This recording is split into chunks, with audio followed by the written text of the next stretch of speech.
ان تجربة معمل نووي تبقى اكبر صناعة في التاريخ. جهاز بسيط، شاشة خضراء، نقطة صغيرة بتتحرك. ازيكم يا اصحابي، اهلا بيكم في عالم ريماس.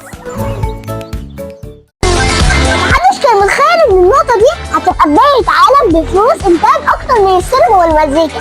بس السؤال الحقيقي، مين اول واحد لعب وليه اصلا اخترع الالعاب؟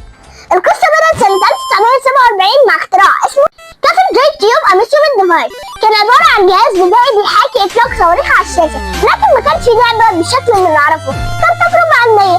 بعدها بسنين في 1958 ظهر أول عرض حقيقي للعبة اسمها تيرس فور 2 اللي اتكلمنا عنه في الفيديو الشورت اللي فات، ارجعوا له. العالم اللي عملها كان اسمه ويليام هيجن بوسام. السبب مش فلوس ولا شهرة، كان عايز يسلم الزوار في المعمل. اللعبة كانت عبارة عن كلمة بسيط، خط، نقطة، وجهاز تحكم، بس كانت أول مرة الناس تتفاعل مع شاشة. نيجي بقى للانفجار الحقيقي. في سنة 1962 طالب جامعي عمل حاجة غيرت كل حاجة. اللعبة اسمها سبيس وور، واللي صنعها ستيف ريسل.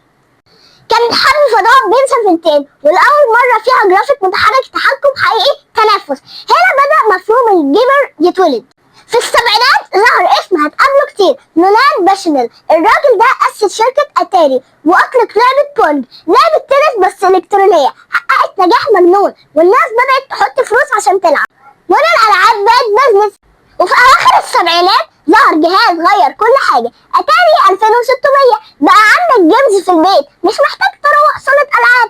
هنا بدأ المطورين يشتغلوا بجد، شركات تكبر، سوق ضخم يتولد. في 1983 حصلت كارثة اسمها انهيار ألعاب الفيديو. طب ليه؟ ألعاب سيئة كتير، شركات بتستغل النجاح، فقدان ثقة الجمهور، السوق غالبا مات.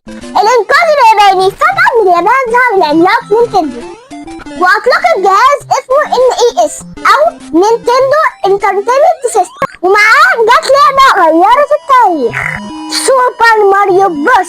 وشخصية ماريو بقت أيقونة عالمية، والسوق رجع أقوى من الأول. الألعاب اتطورت بسبب الذكاء الاصطناعي، قوة المعالجات، الجرافيكس ثلاثي الأبعاد. ظهرت ألعاب 3D وقصص معقدة وعوالم مفتوحة، وبدأ دخول العمالقة. في التسعينات ظهر عملاق جديد، سوني، وأطلقت جهاز بلاي ستيشن نقل ألعاب لمستوى تاني. ودخلت شركة EA سبورت واللي قدمت سلسلة فيفا، خلتك تعيش كرة القدم كأنك جوه الملعب.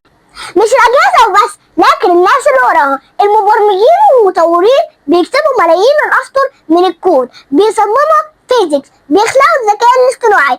كل حركة في اللعبة بتساوي حسابات رياضية. ودلوقتي الألعاب أونلاين فيها بطولات عالمية، صناعة بمليارات الدولارات، وأصبح فيها حاجة اسمها إي سبورت. من نقطة صغيرة على شاشة، العالم بيجمع ملايين الناس كل يوم. الألعاب مش مجرد لعب، دي قصة علم، شغف، وذكاء. قبل ما الفيديو يخلص دوس لايك وشير لعالم ريماس، وقبل ما تتابع عشان توصلك قصة الحاجات اللي بنحبها من أول ما انت عملت لحد دلوقتي. استنى عنك.